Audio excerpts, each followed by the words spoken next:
from Belgium, from the Flemish part. I can speak 4 languages. I speak Dutch or Flemish, French, Spanish, and English.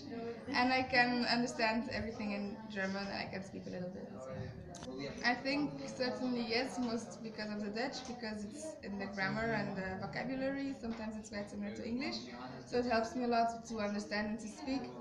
And I think also being able to speak other languages makes you more aware of the language, and it helps you to get to know the vocabulary and everything. From Romania. I speak English and Romanes, but I understand Spanish, Italian, French, but I am not able to speak so fluent.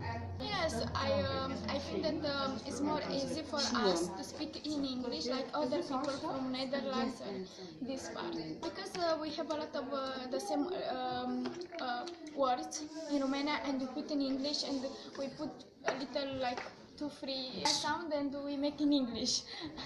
I don't know how is, because it's a Latin language, Yes. Romania, but it's more easy for us. I come from Croatia. I can speak fluently 6 languages, but I understand 8 of them. Yes, I think it does. I think it makes the situation much easier for me.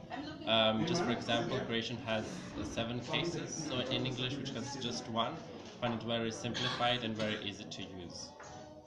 I'm coming from Russia. I know Russian as it is my native language, then I know English, and I'm fluent in Italian and Spanish. Actually, I don't think so. To my mind, Russian is a great challenge as it has a lot of differences with English, for example. Even alphabet is not Latin, it's Cyrillic. So actually, when I was studying English, it was quite difficult for me to understand, as even grammar is completely different.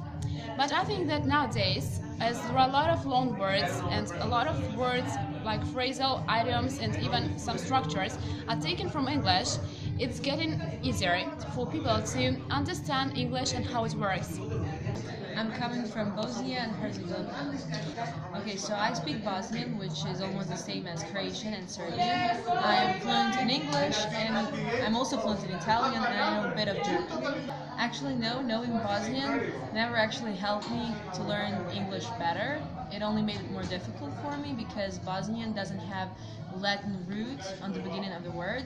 So basically, any word in English was new word for me completely. I could not compare it to the words in my language.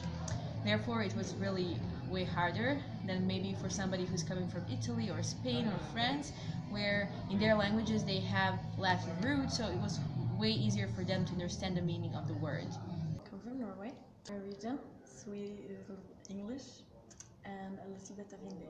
And I also, of course, understand Scandinavian languages like Swedish and Danish. I mean, it definitely did. I think if you know one language, you know no languages, or you don't understand language in the same way. And the more languages you know, the more you can understand the languages that you already knew. So actually, I catch myself thinking about it a lot. This word, what would it be in Norwegian? How could I phrase it if I see something translated from English? I really consider what would it be in English, and I think it really impacts somehow. I know a lot of Norwegian words English word came from Norwegian. For example, the word window is Norwegian, and husband is Norwegian. Yeah, I could go on, but I won't. So yeah, it definitely makes some kind of change because you have a contrast. You have something to make dynamic out of it. I'm originally from India, but now in Sweden. English is my mother tongue, native speaker. I speak it at home with my parents and family, relatives, and friends, and school. We study in English and learn India's national language, Hindi, as a second language, and there's a third language we also learn, the state language called Marathi, up to a certain grade level, yeah. And I also speak Swedish now as a second language because I'm living in Sweden, and it's the daily language of communication. I learned French in school, like from 8th grade onwards, up to university level and master's level. I used French also for work.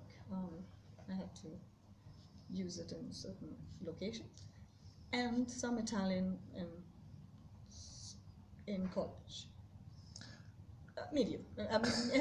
Not advanced level, but I would say like intermediate level. I don't really think so, but if the other person's English is very poor, then then I have to really adapt it majorly, and otherwise I just speak. I might not use very advanced words or idiomatic expressions that somebody might not get if it's like an American idiomatic expression or something from England. But yes, there is something called Indian English also. I didn't speak it, but there are many people who do, and there are words that even I don't remember that I used to hear in India. Of course, when I heard people using it, I didn't use a lot of those words myself.